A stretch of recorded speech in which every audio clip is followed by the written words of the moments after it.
Bonjour Guillemette, Bonjour Edouard. bienvenue. Merci. Est-ce que tu peux te présenter un petit peu ton activité, ce que tu fais? Moi c'est Guillemette, Guillemette de Courville. Je suis comédienne, je chante un petit peu. J'ai fait l'initiation à la cascade et je fais également du doublage. Donc cinéma, spectacle vivant et en studio, globalement. Qu'est-ce qui t'a attiré dans le métier de comédienne? Waouh, plein de choses. Comment résumer ça? Tu découvres tout le temps des nouveaux lieux, tu rencontres tout le temps des nouvelles personnes, t'apprends constamment. Et ça te rappelle à quel point t'es tout petit dans l'univers et tu ne sais rien du tout.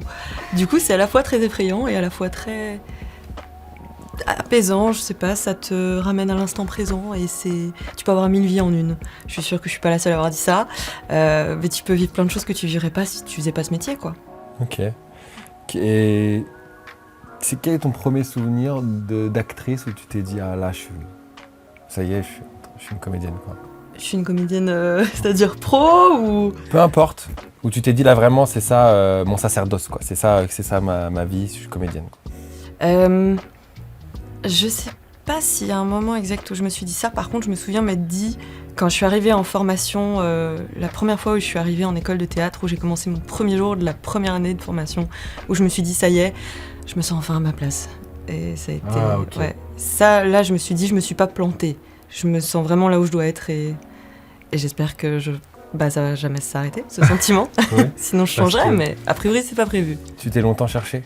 Moi j'étais très timide. Ouais. Aujourd'hui c'est plus de l'anxiété sociale que je dissimule, mais c'est un Ouais. autre sujet.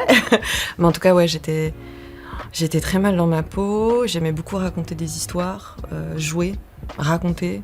Il y avait un truc quand tu regardes des films, que tu vas au théâtre, quand tu consommes de la culture en tout cas, où tu t'évades. Et ça me faisait me sentir vraiment bien. Et j'avais envie de revivre ce sentiment et de le provoquer chez d'autres personnes également, quoi, de le partager. Parce que je pense qu'on est tous aussi amenés à faire ce genre de métier, surtout dans l'artistique, quand tu vois d'autres faire des choses qui t'inspirent, qui te portent et qui te donnent envie. Donc le fait de créer, de sortir de soi, je me suis un petit peu perdue dans ma réponse. Non mais c'est une bonne réponse parce que tu t'abordes d'autres trucs. Pour toi c'est quoi une bonne actrice? Savoir se mettre à la place de l'autre. Je sais que la psychologie humaine m'a toujours fascinée. Comment pensent les gens et pourquoi ils pensent comme ils pensent? Pourquoi ils agissent comme ils agissent? Qu'est-ce qu'ils ont vécu? C'est quoi leur trauma? Quel est leur objectif? Qu'est-ce qu'ils veulent? Qu'est-ce qu'ils attendent de l'autre? Enfin bref, tout. Donc c'est un peu plus que de l'empathie, c'est vraiment psychologique quoi. Non, je dis pas ça. En fait, en gros, pour moi, ce serait... Oui, il faut de l'empathie. Ça, c'est un ingrédient inévitable. Si t'as pas d'empathie, je vois pas comment tu peux... Après, il y a des psychopathes qui jouent très bien, hein, qui sont... Ouais, c'est des bons menteurs. Oui. Et tu vois pas. Alors attention, parce que je crois que c'est Louis Jouvet qui disait ça, qu'il faut mentir à vrai. En fait, il faut avoir de l'empathie, il faut être sincère, il faut croire à ce que tu dis, et puis être avec son partenaire. Si tu joues tout seul, c'est pas intéressant, hein. Moi, je suis pas actrice pour jouer toute seule. C'est génial d'être avec des partenaires et de sentir que c'est plus toi, t'es plus là, c'est le personnage qui existe, c'est la direction du metteur en scène, c'est l'histoire, t'es porté dedans, et se mettre au service d'un auteur, de quelqu'un qui a écrit, qui met en scène, écouter les directions, rester humble. Ouais. Il y a trop de... Oui, il faut se rappeler on faire le job bien, de l'empathie, je dirais. Ok, ouais, c'est bon. L'empathie et se mettre à la place de l'autre. Et beaucoup de travail. Ouais. Ouais, C'est aussi ça un bon acteur, une bonne actrice. Ouais. Travailler. Travailler, y a pas de secret. Est-ce que tu as une anecdote de tournage un peu... Waouh! On devait tourner pour un festival, on devait tourner le soir, tard, en forêt. Et en fait, le tournage a été tout simplement annulé parce que la personne qui s'occupait du matériel, etc., en gros, on nous a volé un groupe électrogène. Je sais pas si tu vois, c'est quand même assez cher. Et donc, tournage annulé? T'en as besoin pour allumer la lumière en général? Oui, en général, ouais. Voilà. Ah ouais, donc annulé. Annulé. Après, il y a aussi des anecdotes positives, mais bon.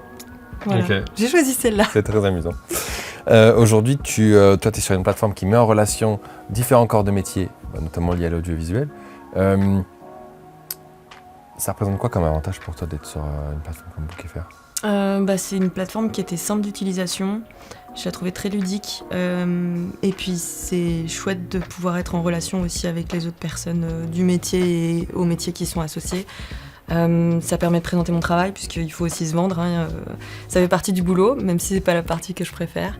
Il faut pouvoir montrer ce qu'on fait, qui on est. L'idée, c'est quand même d'avoir une page où tu dis « Bonjour, je suis un tel, une telle, je fais ça, et voilà ce que je peux vous proposer, et voilà mes différents services, entre guillemets, quoi. » C'est quoi la différence avec Instagram ? C'est quoi la différence avec Instagram ?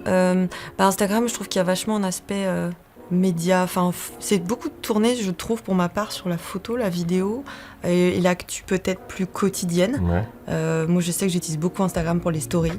Les publications, ça prend trop de temps. Et l'avantage de Book.fr, je dirais que c'est plus du suivi peut-être plus long terme ou plus en profondeur, parce que Instagram, ça reste limité avec juste des liens en bio. Ouais. Alors sinon, tu te crées un Linktree, mais non, je trouve que Book.fr, je l'utilise depuis 2019 et puis j'ai eu des jobs aussi grâce à ça. Ah ouais. Donc moi, j'aime beaucoup l'utiliser. Je remplis un peu mes actus, tu mets à jour ton CV. Et puis si tu déroules la page, t'as tout dessus. Alors qu'Instagram, tu cliques, Et même, mais je vais te dire, pour te mettre en relation avec des gens. Oui, aussi. Instagram, t'es obligé d'avoir tu vas faire le nom pour trouver quelqu'un. Ou alors, parce que si tu cherches quelqu'un en particulier sur Insta, tu peux rien faire en fait si t'as pas le nom. Alors que là, sur Book.fr, ce que j'adore faire, moi, en tant que réal photographe ou quoi. Taper le nom, le métier. Ouais, puis tu vas dans critères. Moi, il me faut un jeune, ou là, il me faut plutôt une senior. Très pratique. Oh, c'est trop pratique. Ouais, un référentiel, quoi. Ouais, et puis c'est malgré nous, on rentre dans certaines cases. Toi, par exemple, t'es une femme d'1m70 à peu près. Ouais, bien joué, Ouais, 1m69. Waouh. Mais tu vois, c'est ça, et si je veux, je cherche une femme d'1m70, boum, j'ai guillemets, tu vois ce que je veux dire. Voilà. Et c'est ça que je trouve ça cool. Mais donc ça va t'apporter des opportunités, toi. Oui, j'ai eu quelques jobs, des mises en contact. J'ai rejoint une ou deux agences de pub via Book.fr. Okay. Et puis parfois, oui, voilà, t'as des gens qui te contactent directement parce que justement, t'as entretenu ton site. Après, franchement, ça sert à rien si on le met pas régulièrement à jour. Donc il faut quand même être régulier. Mais moi, j'en fais pas le même usage, effectivement, que les réseaux sociaux. Pour moi, ça n'a pas le... Mais ouais, pour moi, c'est complètement différent. Mais de toute façon, c'est le jeu. Dans ce milieu-là, se mettre à jour régulièrement, c'est obligé. C'est ça, indispensable. Est-ce que tu as un projet de rêve ? C'est quoi ton projet de rêve, en fait ? Elle est hyper dure, ta question, parce que ça demande de faire des choix et je suis pas très douée là-dedans. Oui.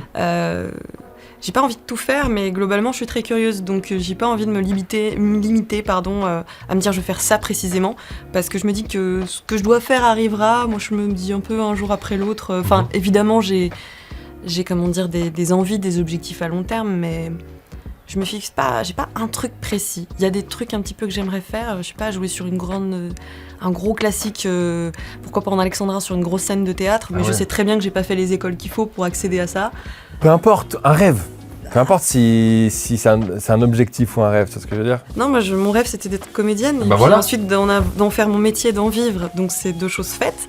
À partir de maintenant, j'ai des envies. Ton rêve, il est là, il est réalisé, tu le vis au quotidien. Ouais, en fait, j'essaie de faire en sorte que ça dure, et puis de trouver ce qui me plaît le plus, ce qui me fait vibrer. Et maintenant, après, il faut déterminer ce qui t'anime le plus, et là, exactement où tu te sens le mieux, quoi.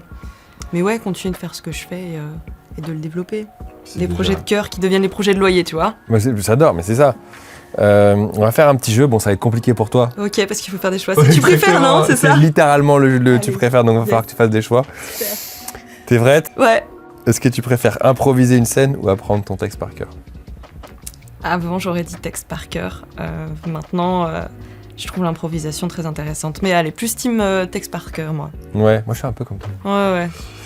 Tu préfères tourner 3 jours avec Tarantino ou 3 mois sur une série, mais pas d'un réel connu, quoi. Moi, je pense que ça dépend complètement du projet, me connaissant. Ça va être le rôle, le projet. Donc... Ça vient après, ça. Ouais, bon... Alors, sur le papier, Tarantino, mais si la série est ouf et qu'elle me plaît de dingue, je vais aller sur la série, en fait. Ouais. Ok, ouais, évidemment. C'est un peu bâtard comme question. C'est fait exprès pour que tu fasses un choix impossible.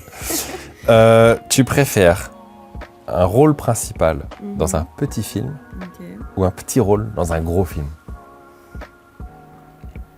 Bah là, encore une fois, c'est le rôle qui va décider pour moi. Imaginons que c'est le même perso, c'est juste qu'il a énormément d'importance et que c'est le rôle principal dans le premier du film.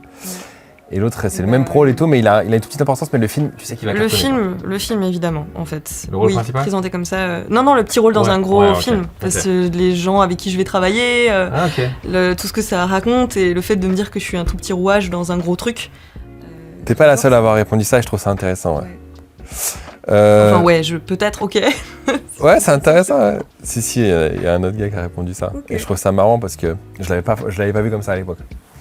Je me dis, effectivement, t'apportes ta pierre à l'édifice, tu fais partie d'un grand... J'adore ça. Okay. Le fait que tu t'oublies complètement aussi. C'est cool d'être rôle principal, hein, mais ça dépend dans quelles circonstances, quoi. Effectivement. Allez, cinéma ou théâtre? Alors, à chaque fois, je réponds... Non, je ne peux pas, désolé. Là, ça va être... On arrête l'émission. Ça va être mon joker. Je ne peux pas choisir entre les deux. Tu vois, il y a des années où je travaille plus sur des plateaux de tournage et je vais faire très peu de théâtre, ça va énormément me manquer. Et l'inverse est vrai aussi. Avant, je t'aurais dit tout de suite théâtre.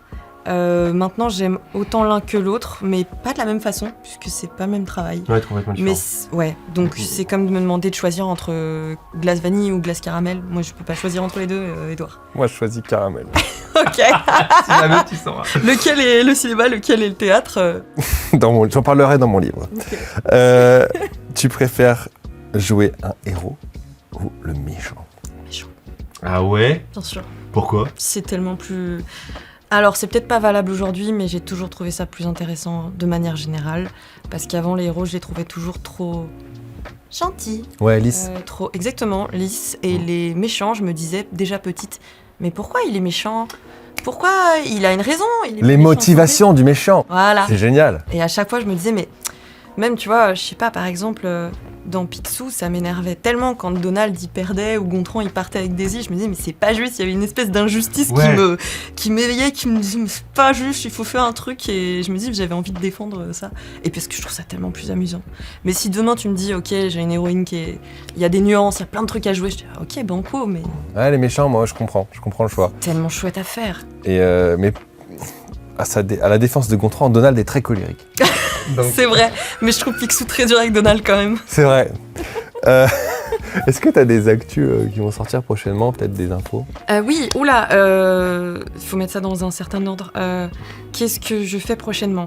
On peut me retrouver dans une pièce magnifique où j'ai beaucoup de chance d'avoir rejoint la troupe.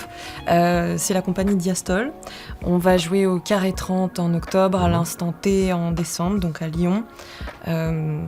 Et j'ai la chance d'y jouer un super rôle, très très intéressant. Donc au théâtre, voilà, avec cette compagnie. Le spectacle, c'est Takutsubo. Au cinéma, si je suis pas coupée au montage, dans La Start-up, un film réalisé par J. Gravelot.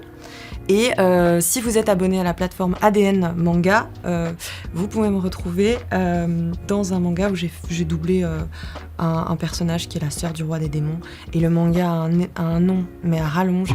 Je crois que c'est le jour où j'ai tué My Instinct Death, quelque chose. Okay. Les gens qui connaîtront. Instinct Death. Le héros principal tue tout le monde sur... La parole, je sais très mal expliquer. Voilà. On a compris. Okay. C'est un truc à un nom à rallonge, mais les connaisseurs sauront. Ok, purée, ça fait pas mal de projets. On essaye. Je te souhaite en tout cas que tu sois pas coupé au montage déjà. C'est sympa, merci. Et merde pour les pièces. Je prends. Et de toute façon, on suit ça de près. Et je te remercie, je suis ravi d'avoir pu échanger avec toi, Guillemette. Ravissement partagé, merci pour l'invitation. Merci, à bientôt. À bientôt, bisous.